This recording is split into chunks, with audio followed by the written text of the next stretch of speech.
நம்ம இன்றைக்கி மரவள்ளிக்கிழங்கு வச்சு லட்டு செய்வோம். அதுக்கு நான் ஒரு பெரிய மரவள்ளிக்கிழங்கு எடுத்துருக்கேன். 10 நிமிஷம் தண்ணியில் ஊற போட்டிருக்கேன்.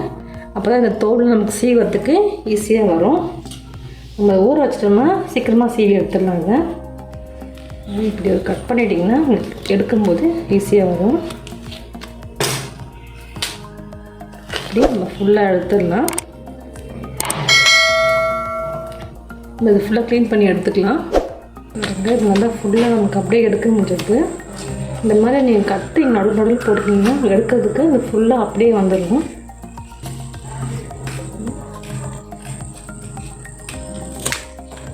இந்த ரோஸ் உள்ள இருக்குது பார்த்திங்கன்னா, அந்த இதோடு வந்துடும் உங்களுக்கு ஈஸியாக எடுத்துடலாம். அப்படியே வந்துடுது.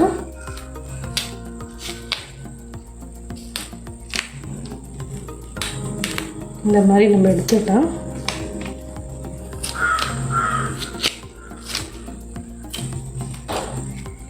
இந்த மாதிரி ஃபுல்லாக க்ளீன் பண்ணி எடுத்துக்கலாம். நல்லா நம்ம க்ளீன் பண்ணி நல்லா கழுவி எடுத்தாச்சு. இப்போ நம்ம இதை இந்த மாதிரி திருவள்ளில் சின்னதாக இருக்குது பார்த்திங்கன்னா, அதை திருவி எடுத்துக்கலாம். அப்போ தான் உங்களுக்கு இந்த மாதிரி சின்னது கூட பண்ணிக்கலாம். நீங்கள் இந்த திருவி எடுத்துக்கலாம். உங்களுக்கு லட்டு பிடிக்க வாட்டமாக இருக்கும். நம்ம திருவிட்டு நம்மளுக்கு பார்ப்போம். சும்மா அப்படி வச்சு திருவினாலே போதும். நல்லா உங்களுக்கு சின்ன சின்னதாக வந்துடும். அழகாக ஸ்லேஸாக வந்துடும்.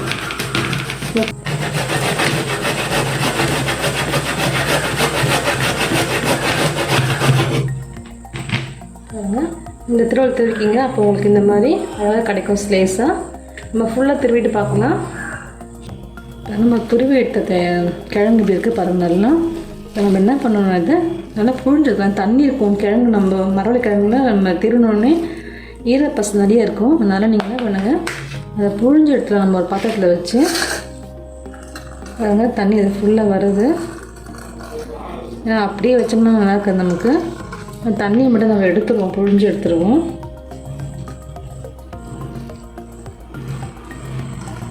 அப்போ தான் நமக்கு உருண்டை பிடிக்கும்போது நல்லா வரும். பாருங்கள், தண்ணியெல்லாம் ஃபுல்லாக எடுத்தாச்சு. நம்ம இப்போ நம்ம வெறும் இந்த கிழங்கு மட்டும்தான் இருக்குது. இப்போ நம்ம இதை நான் இந்த 1 கப்பு நாட்டு சக்கரை எடுத்துருக்கேன். இப்போ இனிப்புக்கு ஏற்ற மாதிரி போட்டிருக்காங்க. இனிப்பு நல்லா சாப்பிட்டீங்கன்னா கொஞ்சம் எக்ஸ்ட்ராவே நீங்கள் போட்டுக்கலாம். நீங்கள் நாட்டு சக்கரையும் போடலாம், இல்லை வெல்லம் கூட ஆட் பண்ணிக்கலாம். இது நல்லா க்ளீன் பண்ணி எடுத்த வெல்லம் தான், அதனால் நான் அப்படியே இதை போட்டு மிக்ஸ் பண்ணிக்கிறேன். அதோட கொஞ்சமாக ஏலக்காய் தூள் நான் ஆட் பண்ணிக்கிறேன். வாசனைக்காக கொஞ்சமாக ஆட் பண்ணிக்கிறேன் ஏலக்காய் தூள். இது நம்ம மிக்ஸ் பண்ணிவிடுவோம். ஃபுல்லாக பெரட்டி எடுத்துடலாம்.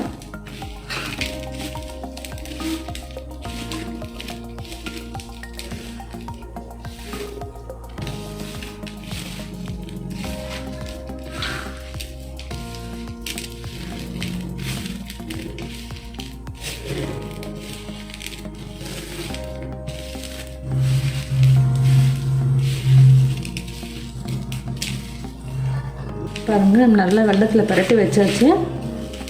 இல்லை நல்லாயிருக்கு, இனிப்பு கரெக்டாக இருக்குது. இது நமக்கு உடம்புக்கு நல்லதும் கூட. கிழங்கு வகைக்கு பசங்களுக்கு மோஸ்ட்லி நிறைய கொடுக்கலாம். வெயிட் லெஸ்ஸாக இருக்கவங்க இது சாப்பிட்டு நல்ல வெயிட் போடும். இப்போ நம்ம இதை இட்லி பாத்திரத்தில் நம்ம வச்சுக்கலாம். இட்லி பாத்திரத்தில் வச்சு ஒரு 10 நிமிஷம் நம்ம இதை வேக விட்டுக்கலாம். நான் அப்படியே இட்லி பாத்திரத்தில் வைக்கிறேன். ஒரு 10 மினிட்ஸ் வேகட்டும். அப்போ நல்லா இருக்கும், சாஃப்டாக நமக்கு.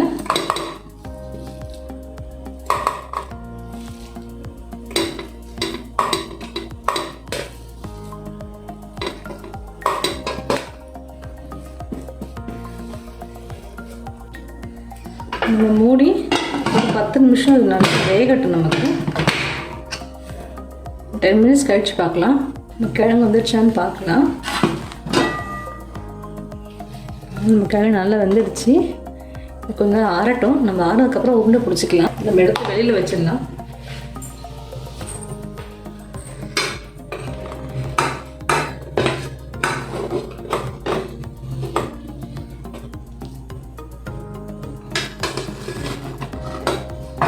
வெள்ளம் மெல்ட் ஆகி நல்லா வந்துடுச்சு.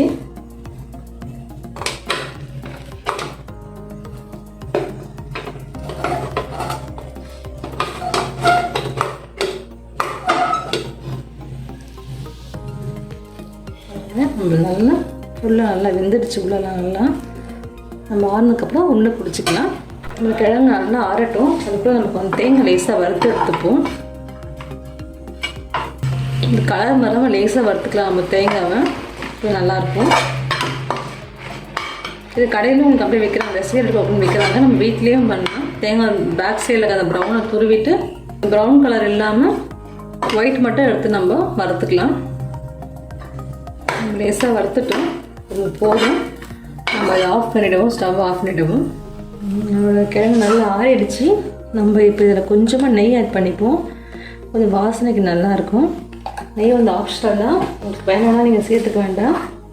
நீங்கள் கையில் மட்டும் கொஞ்சமாக நெய் தடவிட்டு இந்த உருண்டை பிடிச்சிக்கலாம். நெய் போட்டால் கொஞ்சம் நல்லா டேஸ்ட் நல்லாயிருக்கும். அதுக்கு தான் நெய் போடுறது. இது ஃபுல்லாக நம்ம மிக்ஸ் பண்ணிப்போம். நல்லா ஃபுல்லாக அந்த வெள்ளம்லாம் ஃபுல்லாக இதுவாக இருக்கணும். நம்ம இப்போ உருண்டை பிடிச்சிக்கலாம்.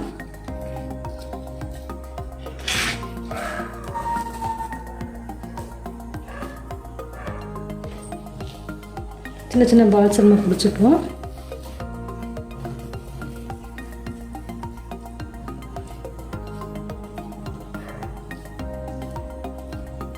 இந்த மாதிரி சின்ன சின்ன பால்ஸ் நம்ம பிடிச்சிக்கலாம். கொஞ்சமாக கையில் எண்ணெய் அப்ளை பண்ணிக்கோங்க. எண்ணெயோ இல்லை நெய்யோ இப்போ உங்களுக்கு ஊட்டுறதுக்கு ஈஸியாக இருக்கும். நான் வெள்ளம்ன்றதுனால கொஞ்சம் நம்ம கையில் ஒட்டும். இது அப்படிங்க நல்லா ரெடி ஆகிடுச்சு. நம்ம அப்படியும் சாப்பிட்லாம். நம்ம ஒரு டெக்கரேஷனுக்காக சும்மா நம்ம இந்த தேங்காய் வறுத்தோம் இல்லையா, அதில் லேசாக அப்படி பரட்டிட்டு வச்சுக்கலாம். இது நல்லா இருக்கும். சாப்பிட்றதுக்கும் நல்லாயிருக்கும். தேங்காய் பார்க்குறதுக்கும் நல்லாயிருக்கும். இந்த மாதிரி அதை சும்மா ஒரு ரோல் பண்ணிவிட்டு வச்சுக்கோங்க.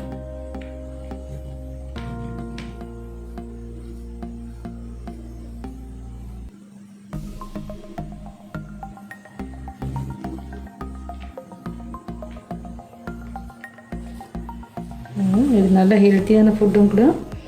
நமக்கு ஈஸியாக செஞ்சிடலாம். ஸ்நாக்ஸுக்கு வெளியில் வாங்கி தரது பொறுத்து வீட்டில் இந்த மாதிரி செஞ்சு கொடுக்கலாம். உடம்புக்கும் நல்லது, கெடுதே கிடையாது. வீட்டில் இருக்க பொருளை கொண்டே சீக்கிரமாக செஞ்சு முடிச்சிடலாம். அது இதுக்கு டைமும் ரொம்ப ஆகாது.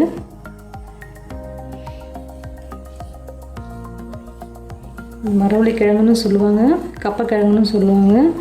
இப்போ இந்த சீசன் இப்போ நிறைய உங்களுக்கு இந்த கிழங்கு விற்கும். உங்களுக்கு இந்த டைமில் செஞ்சு கொடுங்க. இந்த மாதிரி இதில் நிறைய ஐட்டம்ஸ் நம்ம செய்யலாம். இல்லை புட்டு செய்யலாம், வடை கூட நம்ம இதில் செய்யலாம்.